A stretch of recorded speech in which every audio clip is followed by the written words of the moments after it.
let's talk about his first day as president, because he is, in fact, our president. I watched him get inaugurated. He's the president, all right? First thing he does, he signs executive actions on COVID, climate change, immigration, and more. Now, this is a long, drawn-out list of all the things he does, but I actually have a really good little blip. Here it is. This is a perfect little image. Here we go. This is just a list of those things, smaller, so I can so you can see them all. All right. Stop border wall construction. Well, we got all those hundreds of thousands of people rushing the southern border. I don't know if you've seen what's going on. I mean, different troops are trying to stop them all from coming, but they are on their way. Well, they heard Biden said, well, we're going to make everyone a legal citizen. Who cares? Whatever. Anyone who's in the country, you're American now. So it's, that whole thing, that's ridiculous. End the Muslim travel ban. All right, well, so that whole thing, yeah, Trump said Muslims, but it was actually misrepresented even by himself, because he didn't really know how to be presidential when he was first elected president, just to be fair. And, he actually it was a travel ban on specific countries that were known to harbor terrorists, and there was terrorists. So Muslim ban is a bad word for it. He should just rename it something less controversial. Rejoin the Paris Climate Agreement. All right, so that whole thing, I looked into that, and I've actually known about this for a little while. We're actually on the forefront of conserving nature and going carbon neutral anyway. And, everyone hates fracking, but we actually have been moving in a direction of greener energy.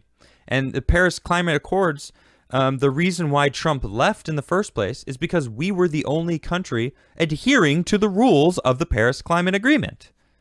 No one else was. So we were paving the way, but everyone else was like, we don't care. We're not doing this. Or at least that's as far as I understand. End the Keystone XL pipeline and revoke oil and gas development at national wildlife monuments. All right, so, I'm kind of in this middle ground right here. Number one, I want to conserve the land. In fact, that's what conservatives are. They try to conserve the environment that they are in. I also don't want people to relinquish the powers to corporations that will just go overseas and screw over small countries where there's no regulations at all. Whereas we have regulations on all this stuff, and they can go elsewhere, have oil spills. Look into Shell and see what they've done to small countries in Africa and how the oil spills happen, and they don't even have to clean it up because there's no regulations. No one seems to care about that. They only care about when it's here. Okay? It's also going to end a lot of jobs. I wonder how many jobs are going to be lost to American citizens. And that, well, look at next. The next one is count non-citizens in the U.S. Census again. You know where that leads. But the problem with that is, where are these people going to work? There was such a negative dip in the jobs department, and people are looking for jobs. People need jobs. Now we have all these people rushing up from the southern borders, and even the people that are here, undocumented immigrants. Okay, the search for a job is going to continue. People are going to need jobs, and then everything's becoming automated. Even fast food restaurants. You walk in and you just order on a screen, and it goes to the back of the house. It's like even the simplest jobs are getting taken over by robots. Automation. Where are people going to work in the future? This is a problem. Number 6, rejoin the World Health Organization. Oh, great. Oh, man. Pretty sure China has something to do with that. Good. Dr. Anthony Fauci, will join a board meeting to deliver remarks on global health and COVID-19 pandemic. Great. Because he hasn't flip-flopped all year long. Masks are bad. Don't get masks. You don't need them. They don't work. Actually, masks are a must. We need them. Make up your mind. I don't have time to go into the flip-flops that guy's gone through. Oh, look. Speaking of masks, a 100-day masking challenge, a nationwide face mask and social distance mandate on federal buildings, lands, by federal employees and contractors. And also, by the way, federal highways are considered this. So interstates, you got to wear a mask now. That means cops can probably pull you over for not wearing a mask in your car on the interstate because it's federal land. Goodness sakes. Do masks work or don't they? Make up your mind. My goodness. Extend eviction and foreclosure moratoriums. You know what? I got nothing against that. I think we should. If they're going to keep our economy shut down, then people shouldn't, that makes sense. How about we open the economy up so people can actually work again? Continue pause on student loan payments until September 30th. Well, when are we going to open this economy up anyway? At least it's not expunge all student debt. Someone's got to pay for it. Number 10, defend Dreamers program for undocumented young Americans.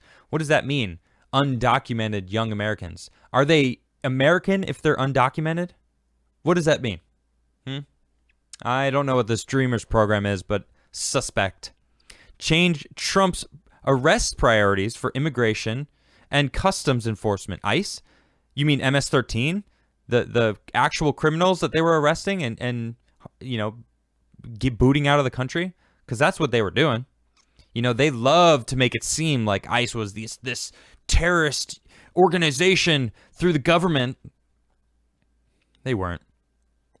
People were here illegally, and they're trying to make it legal, and it's ridiculous. Number 12, keep protections for a group of Liberians in the country. All right.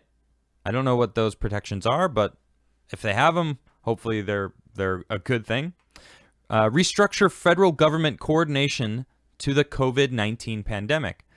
Aren't we winding down on the whole COVID-19 thing? Probably not. It seems via his speech that we heard earlier today that the worst has yet to come.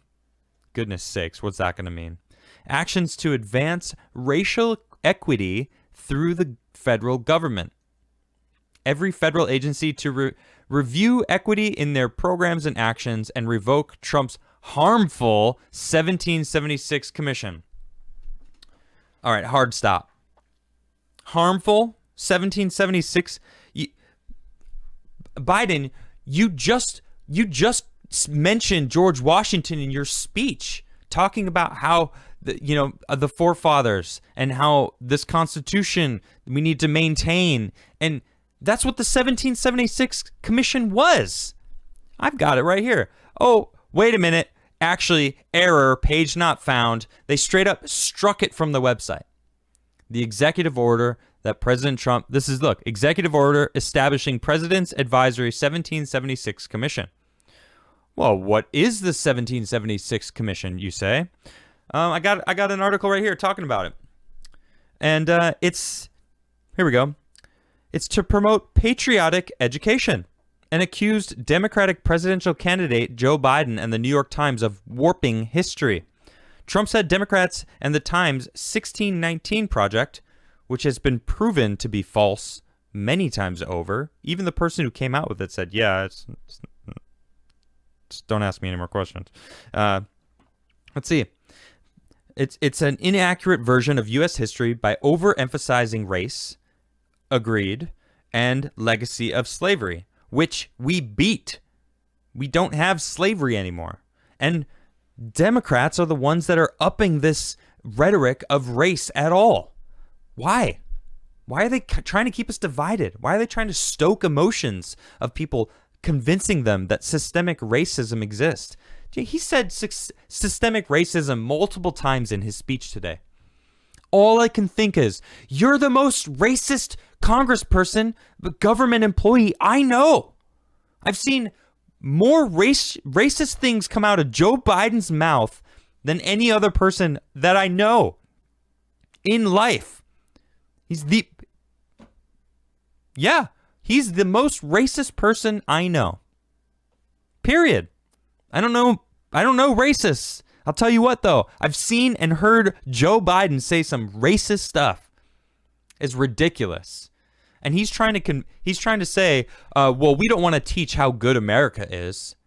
Because that's what the 1776 Commission was. It was to introduce a classroom, program to talk about the founding fathers, to introduce what America is and how great this country is. What's wrong with that? Why are we trying to get rid of that? Well, it's on Joe Biden's docket, and he successfully did it. Strengthen the workplace discrimination protections against sexual orientation and gender identity. Full stop again. Because within 2 hours of this man becoming president, look at this. The White House website contact form now asks for your pronouns. She, her, he, him, they, them, other, prefer not to share. Also, the prefixes Mr., Miss, Mrs., Doctor, Mix, MX. I don't even know how to say that. But I'm assuming this is if you don't have a gender, maybe non-binary. So they got right on that right away, instantaneous. I mean, we all saw who he is trying to put on as health secretary, right? It would be the first transgender woman to become for a Congress to appoint, I believe, is the first transgender person. Like, okay, weird. Are they actually qualified? Well, they're transgender. Well, are they qualified? It's the first transgender woman. In fact, Kamala Harris, I'm seeing all these things. Congratulations to Kamala Harris. She is the first woman VP. She's the first Indian, Asian, black woman VP. I was like, okay, well, what are her qualifications? Whoa. She's the first woman. Can we just congratulate her? Yeah, but is she qualified? She called her running mate racist and agreed with his accuser of sexual assault. And now they're VP and the president. Yeah, so do we believe all women? Do we not believe all women? Do we... what is going on in the world? I just... This is ridiculous. So right off the bat, they're like, yep, we're going to change everything. Sexual orientation and gender identity should not be what defines your person or defines if you're worth the job or not. Gosh, it's ridiculous. Freezing last-minute Trump administration regulatory actions. Well, of course. Last minute? You mean all? You know Biden's going to try to shut down literally everything that Trump did because he was making it harder for the swamp to move in their swampiness. Come on. They're like, yo, can you bring the muck back in? It's getting a little dry. We need it more mucky. All right? I mean, look at what he's done, too. He's bringing back lobbyists, reinstating pretty much the Obama administration, which Obama made a joke in like 2015 or something. Maybe it was 2014. He was like, man, if I could just chill in the basement with my sweatpants on and have an earpiece, in whoever's in charge and just tell them what to say and what to do, I'd be a happy man. I'm not saying that that's the case. I'm not saying that's the case. All right, I'm not. I'm not saying that. I'm not saying it. All right, the last one. Formulate executive branch ethics doctrine. President Biden wants every executive branch appointee to sign an ethics pledge. And the pledge commits federal employees to uphold the independence of the Department of Justice. What does that sound like? An ethics committee? Oh my gosh. What does it mean? This is getting ridiculous. That's all. That's what I'm seeing. It's getting ridiculous. Okay? They're changing the pronouns. They're changing all this stuff. After Unity speech, Biden plans to immediately reinstate taxpayer funding for abortions here and abroad. And abroad? What? So what? Our tax dollars are going to go for people abroad to have abortions? Where? What does that mean? Excuse me? All I think is people that are not being held accountable for their actions. Look, don't get me wrong.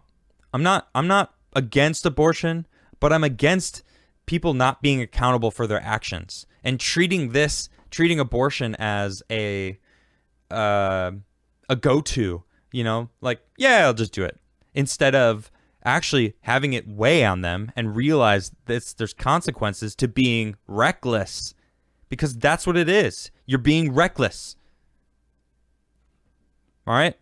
Taxpayer funding. Why should the taxpayers, when at least half of the country is pro-life, they think it's murder? All right? So why are they paying for this? If you're going to be reckless, and you should be held accountable for your actions, period. And that goes for many things, not just abortions. But Biden's like, yep, taxpayer funding, reinstitute it, because, I don't want, we need to curb population control, maybe. I don't know. Or maybe he needs to feed his swamp friends. Oh my gosh. All right, conspiracy. YouTube, don't get upset. That was a conspiracy. Granted, it was a bold conspiracy. I don't want to get in trouble. My goodness, because who knows, right?